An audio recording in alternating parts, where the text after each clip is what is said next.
Today we're taking a look at the Nissan CNET technology in the dashboard of the 2019 Altima.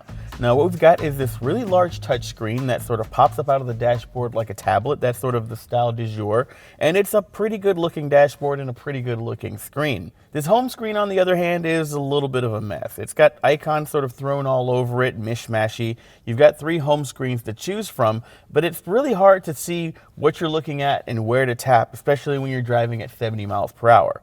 But I find that I don't actually spend any time on the home screen at all because these 4 buttons along the bottom are pretty much all that you need to get around the system. Now, tapping map, of course, brings you to navigation, and it's a pretty good system. There's traffic built into it, the routes that it chooses are pretty smart, and it just sort of gets the job done. I really like that about a navigation system that doesn't do anything too fancy but works perfectly. Tapping audio brings you to your currently playing audio source, and tapping it again brings up a list of all of your available audio sources, including USB connectivity, Bluetooth audio streaming, and SiriusXM satellite radio. We've also got Apple CarPlay and Android Auto, which we'll talk more about in a minute. Tapping the camera button brings up the surround view camera, and that's going to give you a view out of the front or the rear of the car, depending on whether you're in drive or reverse, as well as a 360 view of the area around the car that aids in precision parking. It's really nice. Now, of course, if you don't want to ignore the home menu, you can come back here and do a little bit of customization.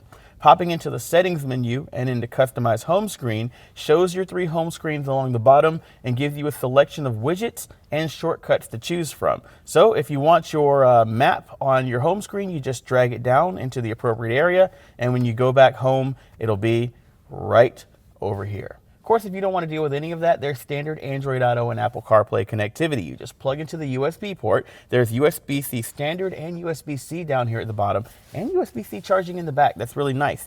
And then tap the appropriate icon on the dashboard, and from there, you'll be able to bring all of your audio streaming apps as well as your maps on the road with you. Now, as a heavy user of hardware buttons, I don't spend a lot of time on the home screen, but I want to know, what do you think? Is the home screen important on an infotainment system? Let us know down in the comments below, and while you're there, hit the subscribe button for even more car technology videos and reviews from the Roadshow crew.